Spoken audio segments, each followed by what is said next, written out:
Hello beautiful people, ఎలా ఉన్నారు అందరూ? ఈరోజు నేను పన్నీర్తో చీజ్ బాల్స్ చేశానండి. చాలా టేస్టీగా ఉన్నాయి. మేమున్న ఏరియాలో చల్లగా వర్షాలు పడుతున్నాయి అన్నమాట హైదరాబాద్లో. సో ఈవినింగ్ వేడివేడిగా ఇలా తింటే బాగుంటుంది కదా, అందుకే చేశాను. ఎలా చేయాలో చూపిస్తాను రండి.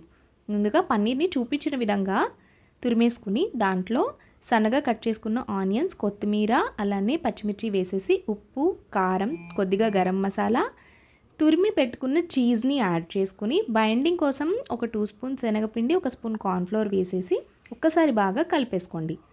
ఇప్పుడు ఇలా చూపించిన విధంగా కలిపేసుకున్న తర్వాత దీంతో చక్కగా రౌండ్గా మనకి నచ్చిన సైజులో అలానే నచ్చిన షేప్లో బాల్స్ లాగా చేసుకోండి. అంటే బుల్లెట్స్ చేసుకోవచ్చు, బాల్స్ చేసుకోవచ్చు, మన ఇష్టం అనమాట.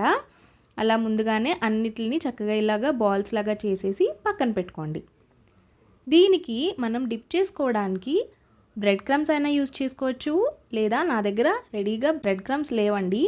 సో ఇలా కార్న్ఫ్లాక్స్ని మిక్సీలో వేసుకుని బరకగా గ్రైండ్ చేసి పక్కన పెట్టుకున్నాను. అలానే కొద్దిగా కార్న్ఫ్లోర్లో ఉప్పు, మిరియాల పొడి వేసుకుని స్లరీ ప్రిపేర్ చేసి వాటర్ యాడ్ చేసుకుని పక్కన పెట్టుకున్నాను.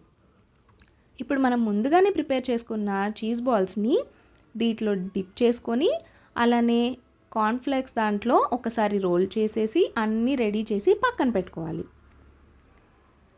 ఇవి ఇలా ప్రిపేర్ చేసుకుంటూ మనం డీప్ ఫ్రైకి ఆయిల్ కూడా పెట్టేసుకున్నామంటే అది వేడయ్యేలోగా అన్నీ ప్రిపేర్ చేసేసి పక్కన పెట్టుకోవచ్చు అనమాట. చూసారా, ఇలా ప్రిపేర్ అయిపోయిన వాటిని కాగిన ఆయిల్లో వేసేసుకుని నిదానంగా మీడియం ఫ్లేమ్లో పెట్టుకుని చక్కగా గోల్డెన్ కలర్ వచ్చేంత వరకు ఫ్రై చేసుకోవాలి. హైలో పెట్టేస్తే పైన కలర్ వచ్చేస్తుందండి, లోపల నుంచి కుక్ అవ్వదు. మీడియం ఫ్లేమ్లో కుక్ చేస్తే లోపల ఉన్న ఆనియన్ స్టఫింగ్ అంతా పన్నీర్ స్టఫింగ్ కూడా చక్కగా కుక్ అవుతుందన్నమాట. ఇలా కొన్నిగా వేసుకుంటూ అన్నీ కుక్ చేసేసుకోవాలి. చూసారా లోపల ఎంత చక్కగా కుక్ అయిపోయిందో.